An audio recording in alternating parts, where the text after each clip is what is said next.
Selamat malam promo semua. Lagi ngapain hayo? Nih daripada gabut, mending Mimin kasih film seru buat kalian tonton deh. Film tentang sebuah wabah yang ngerubah manusia jadi hewan. Judulnya The Animal Kingdom. Oh ya Pramal, film ini panen pujian dari para kritikus film loh. Dan emang terbukti, film ini menang dalam kategori efek visual terbaik di Festival Film Cannes. Jadi makin penasaran kan sama filmnya? Yaudah. Sekarang sebelum lanjut ke alur cerita lengkapnya, boleh dong klik tombol subscribe-nya dulu. Gratis kok. Kalau udah, yuk langsung aja kita ke alur ceritanya. Di awal sini nih, ada Francois si ayah yang diperanin sama Romain Duris. Sama Emil si anak yang diperanin sama Paul Kircher. Mereka ada janji ketemu sama dokter di rumah sakit. Malah kejebak macet tuh. Ngedenger ayahnya ngedumel mulu, dia turun dari mobil. Karena emang dari awal juga dia sebenarnya nggak mau ikut. Francois ngejar Emil. Ada apa itu di dalam mobil ambulannya? Pasiennya berontak, berhasil ngejebol pintu ambulannya. Anehnya, tangannya tuh orang kayak berubah jadi sayap burung gitu ya. Francois bawa Emil ngumpet. Pas banget dong, tuh manusia jadi-jadian nongol di depan mereka. Tapi kelihatannya nggak jahat kok itu. Dia cuma mau kabur aja dari petugas medis. Ternyata emang lagi ada wabah penyakit aneh yang terinfeksi bermutasi jadi hewan gitu. Ini mereka sampai di rumah sakit. Mereka ketemu sama dokternya. Taunya itu tuh dokter yang ngerawat Lana, ibunya Emil. Lana kena penyakit aneh itu juga. Tapi katanya kondisi Lana udah membaik. Si dokter ngasih tahu, bulan Mei Lana bakal dipindah ke pusat penampungan selatan. Ya udah, mau nggak mau, Francois sama Emil juga harus pindah ke sana. Mereka dibolehin buat ketemu sama Lana dulu nih. Tapi Emil takut mau masuk. Masih trauma dia. Dulu ibunya nyerang dia, sampai ninggalin bekas cakaran gitu tuh di pipinya. Oke, alur maju dikit ya. Mereka di perjalanan nih, mau pindahan. Mereka berdua, sama Albert anjing mereka, bakal tinggal di sini sementara. Mereka ngelewatin pusat penampungan selatannya, dikelilingin tembok beton tinggi tuh. Ini Emil masuk hari pertama di sekolah barunya. Pulangnya dia mampir dulu ke tempat kerja ayahnya yang sekarang. Si Francois yang tadinya koki, tapi di kota kecil ini malah lebih kayak jadi pelayan tuh dia. Malam itu hujan deras, listrik di rumah mereka koslet. Pas ayahnya lagi benerin listriknya, Emil ngeliat ada sesosok orang di luar. Tapi pas dilihat lagi udah gak ada. Apa itu halunya si Emil aja ya? Besok paginya Francois dapat kabar. Ambulan yang bawa pasien pindahan semalam kecelakaan. Dia ngajak Emil datengin lokasinya. Dan katanya 40 pasien kabur, termasuk istrinya. Berarti yang semalam Emil lihat itu salah satu pasien yang kabur dong ya? Karena indera penciuman istrinya itu makin tajam, Francois malam itu jemur baju-baju mereka di sekitar rumah buat mancing istrinya biar datang. Emil sekolah kayak biasa aja nih ya. Pas jam olahraga, dia kelihatan menyendiri mulu. Sama gurunya disuruh ikut tarik tambang, gabung sama tim yang lemah. Kuat banget itu dia nahan sendirian. Pas dia tarik, ambruk tim lawannya. Dia bingung, ditambah dia ngelihat ada yang aneh sama kuku tangannya. Dia langsung pulang. Begitu sampai rumah, dia mau cabut tuh sesuatu yang ada di balik kukunya itu. Taunya numbuh kuku cakar. Dicopot tuh sama dia. Panik dong ya. Dia langsung ngecek seluruh badannya. Ya bener aja, tulang belakangnya udah berubah. Dia pasti ketularan sama ibunya. Dia kan kena cakar tuh dulu. Sementara itu, ayahnya lagi belanja perlengkapan kemah gitu. Gak sengaja ketemu sama Julia, si polisi yang ada di TKP kemarin. Dan dia sempat ngasih tahu, pencarian pasien yang kabur sekarang digantiin sama militer. Lagi ngobrol, ada ribut-ribut. Mereka samperin tuh.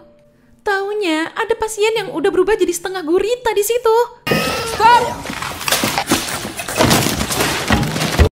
Dikejar dan berhasil ditangkap sama Julia.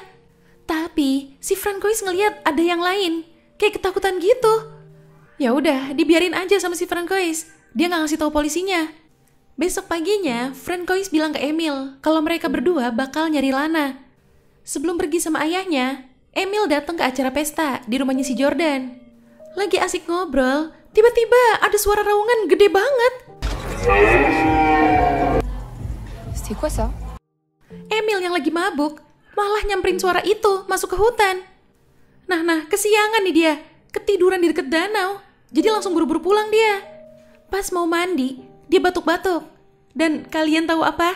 Ada bulu kesangkut di tenggorokannya. Apa jangan-jangan dia makan binatang ya semalam? Oke, ini mereka sama Albert udah mulai masuk hutan buat nyari Lana. Udah semalaman nyari, belum ketemu juga. Tidur di mobil tuh mereka. Paginya si Albert tiba-tiba lari, kayak mau nyamperin sesuatu gitu. Dicari sama Emil. Ketemu nih. Kayak ada yang ngasih makan si Albert gitu ya dari semak-semak.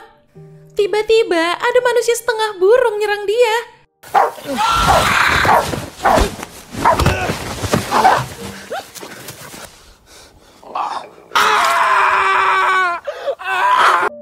Untung gak lama ayahnya datang. Francois mau bawa Emil ke rumah sakit, tapi Emil gak mau. Iyalah ya, dia kan takut ketahuan kalau dia keinfeksi dan udah mulai berubah juga kan. Jalannya ditutup. Dan kebetulan banget ada si Julia di situ. Julia ngasih tahu, di tempat les berkuda itu, kuda-kudanya pada diserang sama pasien-pasien yang kabur itu. Julia ngeliat Emil terluka dan katanya nggak mau ke rumah sakit. Akhirnya dia bawa Emil ke kantor polisi, diobatin di sana lukanya. Ini si Emil lukanya udah dijahit. Malah dicopotin lagi dong. Dia tertarik sama bau darahnya sendiri. Dijilatin tuh sama dia. Nah, udah masuk sekolah lagi nih, lagi belajar di lab.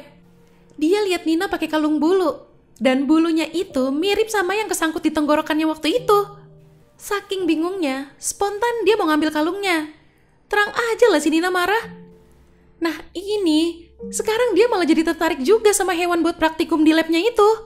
Pendengaran dia juga udah makin tajam. Suara tuh hewan kedengeran kenceng banget di telinga dia.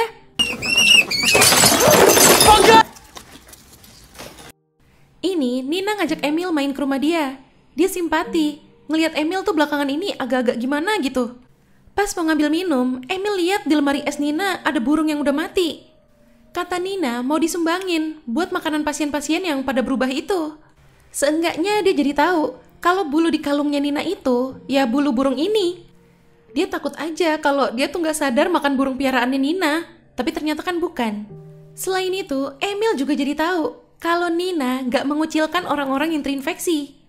Ini pulang abis berburu ikan, dia ketemu sama yang nyerang dia waktu itu. Dia kasih tuh ikan hasil tangkapannya. Kenalan mereka, namanya Fix. Dia kasihan ngeliat Fix belajar terbang gak bisa-bisa. Dan bulunya juga jadi pada rontok karena jatuh-jatuh terus di tanah.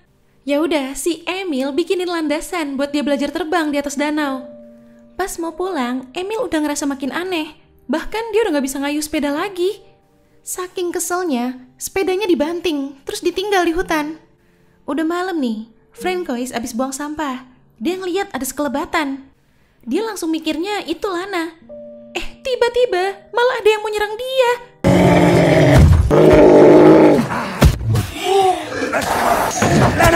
Lana! Untung si Naima, istri bosnya dia itu, datang nenangin orang yang udah berubah itu. Francois masih penasaran. Dia coba nyari Lana ke hutan deket situ. Nah, bener ada tuh. Tapi dia gak berani ngedeket karena udah berubah full. Francois balik. Restoran udah acak-acakan gara-gara kejadian tadi. Di sini dia baru tahu, ternyata yang tadi itu adik ceweknya si Naima. Pantes aja masih sedikit nurut ya. Sepulang sekolah, Emil ke tempat si Fix lagi, mantau dia belajar terbang. Allez, Fix! Udah selesai nih belajarnya. Emil bantu Fix buat ganti perban di hidungnya. Di situ Fix nanya, Emil bakal berubah jadi apa? Kata Emil, dia bakal jadi serigala. Oh iya, di situ si Fix tinggal sama anak kecil yang berubah jadi bunglon. Kasian katanya, dia ngikutin Fix terus. Akhirnya diajak tinggal bareng aja. Malam itu, Francois ditemenin sama Julia mau coba nyari Lana. Malah nemuin sepedanya si Emil. Dibawa pulang tuh. Abis benerin sepedanya yang rusak, Francois mau cuci tangan. Saluran wastafelnya mampet. Pas dia buka, ada banyak bulu-bulu sama kuku cakar di situ. Bingung campur sedih tuh dia, khawatir sama Emil. Begitu si Emil pulang, langsung ditanya. Tapi Emil pura-pura seakan gak tahu apa-apa. Akhirnya diambilin sepedanya. Dia nyuruh Emil naikin sepedanya itu. Emil takut ketahuan. Dia kabur. Langsung dikejar, ditenangin sama ayahnya. Besok paginya, Francois nanya lagi ke Emil. Udah sejauh mana perubahannya? Sejauh ini, udah kuku, tulang punggung, sama bulu. Francois minta Emil buat lebih hati-hati, jangan bertingkah aneh di depan yang lain. Takutnya ketahuan polisi dan malah jadi ditangkap nantinya. Abis itu, Francois ngasih penyumbat telinga buat Emil. Karena kan pendengaran dia tajam banget tuh sekarang. Francois juga bantu Emil ngebersihin bulu-bulu di badannya. Hari ini dia nyamperin Fix lagi. Taunya si Fix lagi kesel. Suara dia udah berubah sepenuhnya. Tapi justru tahu-tahu dia bisa terbang sekarang.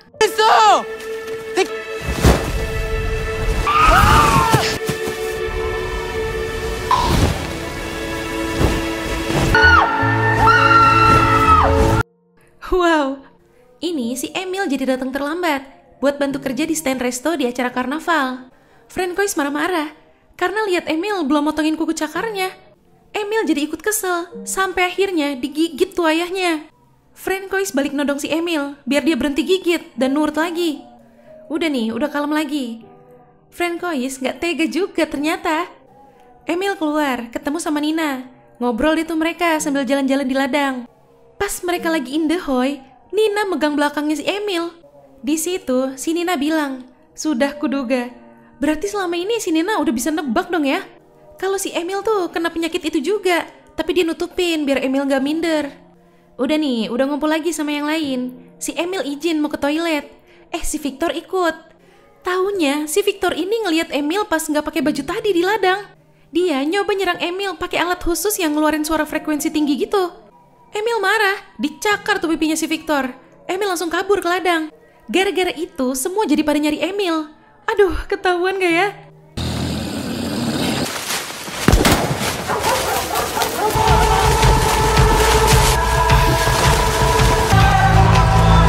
Wah, ada yang lihat tuh. Tapi tiba-tiba si Fix datang nyerang tuh polisi. Emil kabur masuk ke hutan. Fix juga mantau dia dari atas. Masih ada yang ngejar tuh pakai mobil.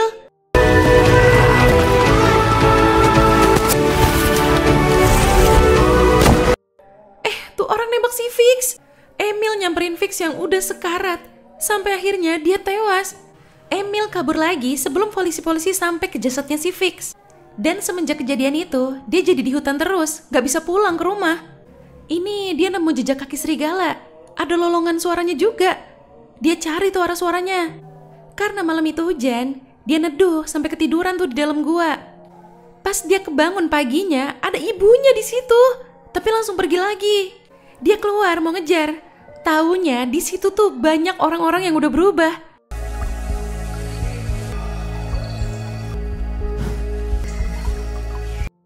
Si bocil yang tinggal sama Fix juga ada di situ ternyata. Jadi di situ tuh udah kayak kerajaan gitu. Mereka tinggal bareng-bareng. Tapi tempat itu tiba-tiba diserang.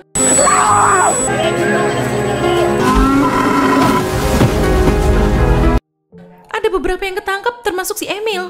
Si bocil itu selamat, dia nyamar jadi batang pohon. Untung juga ya berubahnya jadi bunglon. Nah, ini si Francois datang ke kantor polisi jemput Emil. Emil gak ketahuan. Dia ngakunya tuh lagi mabuk, makanya bisa ada di situ. Tadinya sih udah aman. Disuruh nulis nama sama tanda tangan. Dia udah gak bisa. Mana pas kertasnya mau diambil, dia gak sadar ngeluarin suara serigalanya lagi tuh. Tuh polisi mau nangkep Emil. Sama Francois langsung didorong, pingsan tuh kepentok. Di akhir scene, Francois bawa Emil pergi dari sana. Ini di perjalanan Emil ngasih tahu kalau dia kemarin sempat ketemu sama ibunya. Terus mereka juga sambil mengenang kenangan indah mereka pas masih kumpul bertiga. Lagi seneng cerita-cerita, tiba-tiba kelihatan ada polisi yang ngejar mobil mereka. Ayahnya nggak rela kalau Emil dibawa ke pusat penampungan. Dia ngantri Emil masuk ke hutan. Emil disuruh pergi nemuin ibunya. Ya, itu tadi alur cerita dari film The Animal Kingdom.